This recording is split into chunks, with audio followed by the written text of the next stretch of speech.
Second wave में Covid हुआ, उसके बाद मेरे सारे प्रॉब्लम स्टार्ट हुए। सबसे पहले मुझे डायबिटीज हुआ, डायबिटीज के बाद आई साइट वीक होनी चालू हुई, देन ब्रेन फॉगिंग स्टार्ट हुई, बीपी लो, पल्स हाई।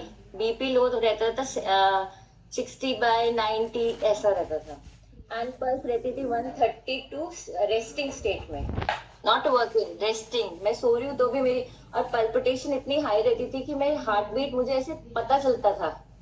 मैं सो रही हूँ तो भी मुझे ऐसे डर, नींद में उठ जाती थी कि शायद कुछ हो रहा है मेरे साथ। 2-3 बार मुझे ऐसा भी हुआ कि डॉक्टर कहते हैं वो एंजाइना था, मतलब मुझे हार्ट में पेन हुआ, कंजेशन हुआ, स्वेटिंग हुई, वो सब कुछ था। डॉक्टर्स को दिखाया, उन्होंने यही कहा कि इसका कोई अच्छा, मेरा हार्ट इंक्रीज हो गया था साइड में, और इंक्रीज होके जैसे मैं थोड़े दिन बाद मेरे को क्या हुआ कि मेंस्ट्रुअल ब्लीडिंग स्टॉप नहीं हो रही थी। स्टॉप नहीं हो रही तो डॉक्टर्स को दिखाया, उन्होंने अल्ट्रासाउंड किया तो फाइब्रॉइड्स पता चले कि फाइब्रॉइड्स हैं। फाइब्रॉइड्स बहुत सारे बन गए थे। ये प्री कोविड था। प्री कोविड कुछ भी नहीं, पोस्ट कोविड में सब कुछ होने लग गया।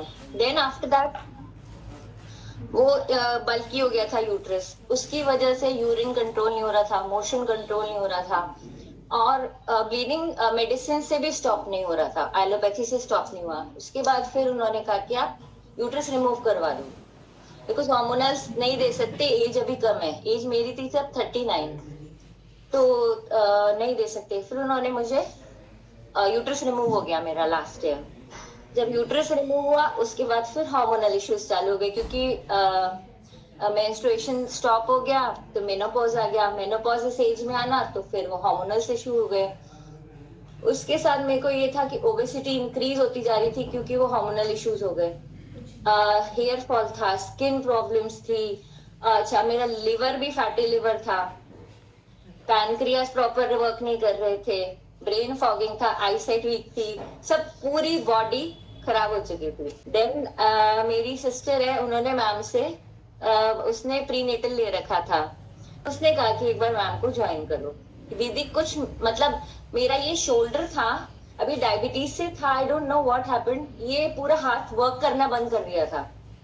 ऐसा था मेरा हाथ, मैं एक हाथ से काम करती थी, बिल्कुल स्टॉप हो गया था ये। अच्छा डॉक्टर कोई कहता कि आप एक्यूप्रेशर कराओ, कोई कह रहा है फिजियोथेरेपी। मुझे जो वो मेडिसिन देते थे वो ब्रेन की देते थे, ये हाथ के लिए ब्रेन की देते थे। और उसके बाद मुझे इतनी ब्रेन फॉगिंग होने लगी कि मैं बेड से नहीं उठ सकती थी, मेरा ये हाल था, मतलब मैं खड़ी होती हूँ चक्कर खा के गिर जाती थी। फिर मैंने मैम को ज्वाइन किया। मेरे को ये था, मेरे दो बेटे हैं, एक 13 ईयर्स का, एक 10 ईयर्स का। आई थॉट कि some day or the other day I die. मुझे ये था कि पता नहीं, शायद फैमिली में भी सबको ये लग रहा था कि इस सिचुएशन में पता नहीं कभी भी कुछ भी हो सकता है, बिकॉज जो हार्ट की सिचुएशन थी वो पता ही नहीं थी कि क्यों हो रहा है ऐसा। मतलब डॉक्टर ने सारे टेस्ट करा दिए, ट्रेडमिल हो गया, टीएमटी हो गया, इको हो गया, सब कुछ हो गया, लेकिन उसमें कुछ पता नहीं चल रहा कि हार्ट एनलार्ज क्यों है। और एनलार्ज है तो ये जो सिचुएशन, वो मुझे जो मेडिसिन दे रहे थे कार्डिक, वो उसके लिए दे रहे थे कि मेरी पल्स डाउन हो, तो पल्स डाउन के साथ बीपी भी डाउन हो जाता था, तो मुझे और चक्कर आते थे, तो कोलैप्स होने का ऑर्डर रहता था। फिर मैम को ज्वाइन किया, मैंने मैम को बताया, मैंने कहा मैम ये मेरी लिस्ट है। अच्छा, इसकी वजह से मेरे डाइजेशन प्रॉब्लम्स भी होने लग गए थे क्योंकि हार्मोनल इश्यूज। फिर मैम ने धीरे धीरे धीरे धीरे स्टार्ट किया। अब आफ्टर 5-6 मंथ्स मेरा ये है, मेरी diabetes is very much normal. मेरी 3 टाइम्स मेडिसिन था, अब खाली 2 चल रहा है, शायद होपफुली नेक्स्ट मंथ मेरी बंद हो जाएंगी बिल्कुल। अभी भी क्योंकि जो मेडिसिन चल रही है उससे मेरा डाउन होती है शुगर। ब्रेन फॉगिंग तो खत्म ही हो गई, कुछ नहीं, आई एम कॉन्फिडेंट। अब तो मैं कुछ नहीं भूलती, कुछ नहीं, सब मैनेज प्रॉपरली। पहले मैंने खाने की मेड, ये मेड, वो मेड, अब मैं सब कुछ खुद कर रही हूँ।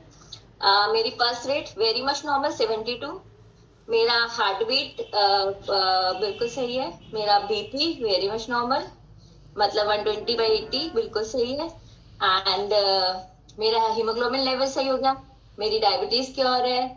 होपफुली अगर ये सब ठीक है तो हार्ट भी नॉर्मल शेप में आ गया होगा, आई थिंक। फॉल मेरा रुक गया है, अब बिल्कुल नॉर्मल है, और स्किन प्रॉब्लम सॉल्व हो गई है।